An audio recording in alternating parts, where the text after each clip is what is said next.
Hello guys! Hello! This is for Aquarius. Aquarius, welcome dito sa aking channel. Kabalaran 888. Welcome guys. Alamin natin kung anong messages, energy gabay para sa inyong lahat. So, this is general reading. Tingnan natin. Okay. Ay, first card natin is travel. Wow, Aquarius. Congratulations, Aquarius. Okay, and protection. So, please comment down below dun sa mga Aquarius na maybe you are applying for an international job, or this is career change, career move, change of address, change of residence, change of zip code, or change of workplace. Or maybe you're just planning. Gusto mong mabago yung environment mo sa trabaho. Sinasabi ng barahan na huwag mong ipagkait yan sa sarili mo. So, kung ano man ang maiisip mo this January para sa taong 2026, gawin mo siya as soon as possible because you are protected. You are protected, you are guided. So, for example, niyaya ka ng iyong karelasyon, kaibigan, kapamilya na mag-apply ng trabaho sa malayong lugar or sa mag-career change or career move. Sinasabi ng bara sa'yo dito na you need to pursue it, okay? So, wag mong kung ano man yan na maisip mo, especially kung travel or since this is about money, so, pwedeng this year, since, the year of the horse is para siyang chariot so, fast forward siya. So, kung ano yung itinanim mo, yun yung aanihin mo. So, if you will, plant seeds na talagang or ibibigay mo talaga yung strength mo, yung patience mo sa ginagawa mo, may fruitful harvest ka na makukuha. Okay? So, don't you worry sa mga nagpaplano dyan na mag-travel, lumipat ng trabaho. You're in the right decision, right place, or right mindset. Okay?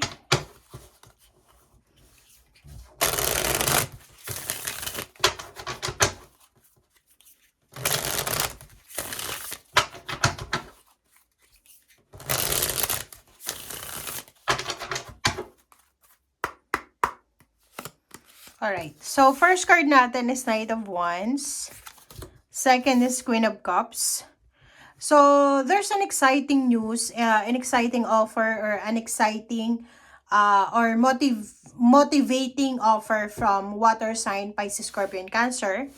Or, there's an exciting financial openings, financial beginnings, new beginnings na pwedeng magbigay sa'yo ng peace and harmony sa buhay mo. Six of Wands, wow, congratulations sa'yo kasi parang pareho lang kayo ng Libra and then Gemini, ikaw Aquarius yung mga message nyo. So, there's an exciting good news about movement, about transformation, about transition, about changes. Ang mangyayari sa'yo simula ngayong January na pwedeng magdala sa'yo ng victory, success, and emotional happiness. Okay, so there's a Seven of Swords. Mag-iingat lang tayo, okay? Same with the Gemini. You need to be careful na masyadong maging workaholic. Kasi sa pagiging fast movement or fast moving ng taong ito, yung mga tao ngayon magdo-double time. So, parang may mga learned lessons yung mga tao Ngayong taong ito, ng 2026, mararamdaman ng mga tao or parang isa sa action nila, 'di ba? Parang ganoon. Ang dami nilang plano 2025, tapos marami silang regrets, marami silang lesson learned. And this 2026 talagang kahit sobrang hirap, papasukin talaga ng mga tao, especially ikaw. So, yon yung multitasking, yung double time, yung palaging nag-overtime dito na nag-overtime, nagtatrabaho ng weekends. Mag-ingat kayo sa health nyo. You need to be careful kasi pwedeng traidorin yung katawan mo because of tiredness, stress, anxiety, sleeplessness, parang ganun. So, yun yung kalaban mo, yung health mo. Kasi yung motivation mo is sobra-sobra, okay? But the problem is, pag sobrang pagod yung katawan, apektado lahat. So, you need to be careful. Alright, next is Queen of Wands. So, sinasabi ng barahan sa'yo na if you have financial problems, financial scarcity, stagnation, you will be free from any financial stagnation this year, especially January. This is the beginning. So, sinasabi ng baraha sa'yo dito na prepare yourself, okay? Handa mo ang sarili mo kasi talagang magbabago yung takbo ng buhay mo, okay? Sabi ko sa'yo so much travels, more travels, okay, movement. So, nakikita ko sa'yo dito yung mga Aquarius na nangangarap na pumuntang ibang bansa, magtrabaho sa ibang bansa. This is the opportunity, guys, okay?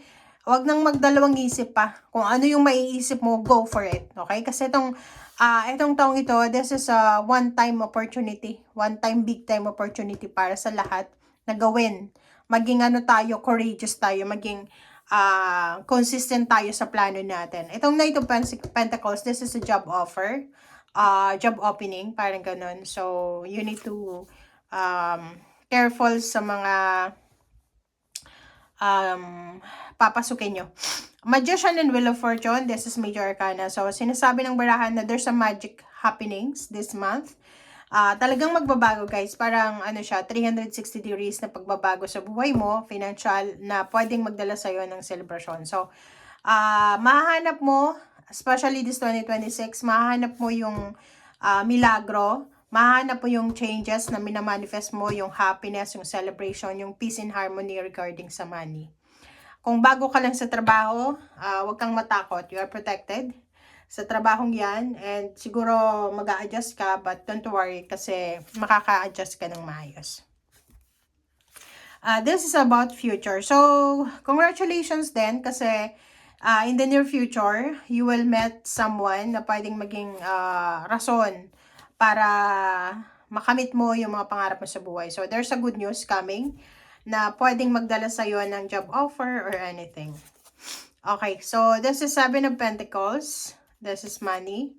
And the World Card. Kung ano man yan ang hinihintay mo. So, last message natin para sa mga Aquarius. If you are waiting for a lump sum of money, payments, payouts, or retirement, nagbebenta ka ba ng bahay, ng lupa, ng sasakyan, or anything na hinihintay mong finances, it will come to you. Okay? So, wag kang wag kang matatakot this year. Okay? You are protected, you are guided.